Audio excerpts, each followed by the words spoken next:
पितृदेवताभ्यो नमः।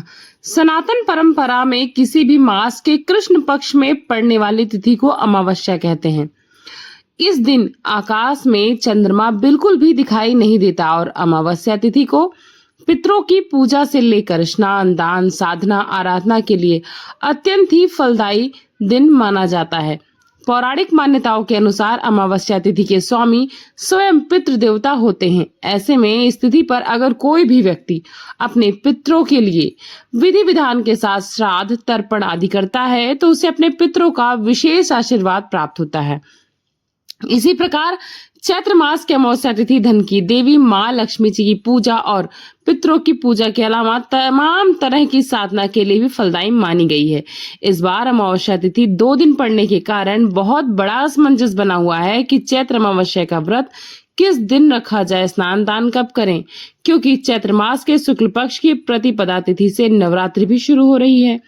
इसी कारण से कंफ्यूजन ज्यादा बना हुआ है। तो आइए जानते हैं अमावस्या किस दिन है और स्नान दान का शुभ मुहूर्त क्या रहेगा, इस दिन कौन कौन से शुभ मुहूर्त बन रहे हैं और पितरों की पूजा करने का शुभ समय कब से कब तक रहेगा। जानकारी अगर पसंद आएगी तो वीडियो को लाइक जरूर करिएगा।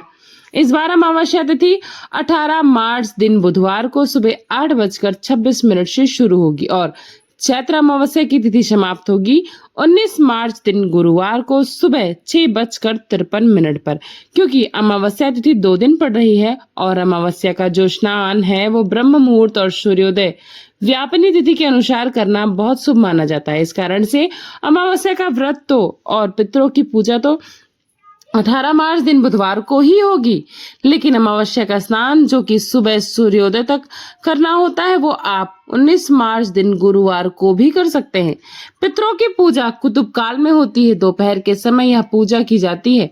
और अगर बात करें उदया तिथि की तो उसके अनुसार गुरुवार को ही सुबह ही अमावस्या तिथि समाप्त हो रही, लेकिन बुधवार को पूरा दिन और रात भर अमावस्या तिथि विद्यमान रहेगी। इसलिए पितरों की पूजा 18 मार्च दिन बुधवार को ही होगी और 18 मार्च बुधवार को सुबह 4:59 से 5:47 तक ब्रह्म मुहूर्त रहेगा। सूर्योदय होगा सुबह 6:36 पर, सूर्यास्त होगा शाम 6:33 पर और इस दिन सुबह 6:21 पर तक साध योग भी रहेगा, बाद में शुभ योग रहेगा। तो बुधवार के दिन सर्वार्थ शुद्धि योग भी बन रहा है। वहीं राहु काल दोपहर 12 बजे से 1:30 यानी 1:30 बजे तक रहेगा। अमृत काल रात 9:37 से 11:09 तक रहेगा और पितरों की पूजा करने के लिए 18 मार्च दिन बुधवार को सुबह 11:20 से लेकर 1:30 तक का समय सबसे अच्छा रहेगा और इस समय में चतुष्पाद करण का योग भी रहने वाला है। चतुष्पाद करण को श्राद्ध, कर्म, पितृ पूजा आदि के लिए बहुत शुभ माना जाता है। अमावस्या के दिन प्रातःकाल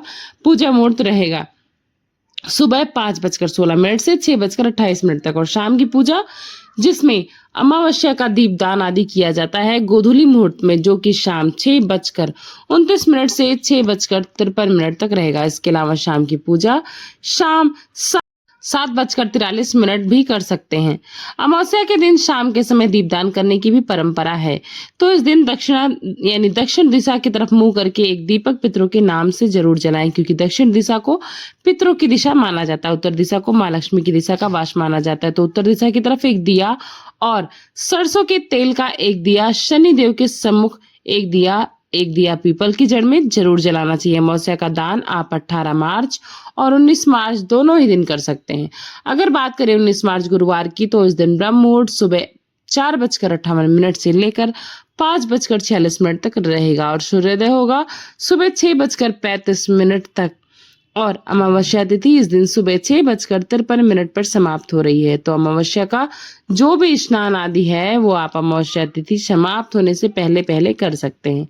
हिंदू धार्मिक मान्यताओं के अनुसार अमावस्या के दिन सुबह स्नान करने के बाद सबसे पहले पितरों की शांति के लिए तर्पण करना अच्छा माना जाता है। तर्पण के लिए एक तांबे के लोटे में जल लेकर उसमें काले तिल डालें और फिर श्रद्धा के साथ पितरों को तर्पण अर्पित करें। फिर पितरों की कृपा पाने के लिए, उसकी आत्मा की शांति के लिए पितृषु का पाठ करें और फिर किसी योग्य ब्राह्मण से श्रद्धा पूर्वक पितृसूतम का पाठ सुन भी सकते हैं। अमावस्या के दिन पितरों को प्रसन्न करने के लिए एक लोटे में कच्चा दूध, गंगा जल, काले तिल और गुड़ या शक्कर मिलाकर पीपल की जड़ में अर्पित करना शुभ माना जाता है। क्योंकि पीपल में पितरों का वास माना जाता है और इसके बाद पीपल की 7 बार परिक्रमा करने के बाद पितरों से परिवार में सुख शांति और सौभाग्य का आशीर्वाद मांगे। तो ये थी आज की जानकारी। आशा करती हूँ आप सभी को ये जानकारी पसंद आई होगी।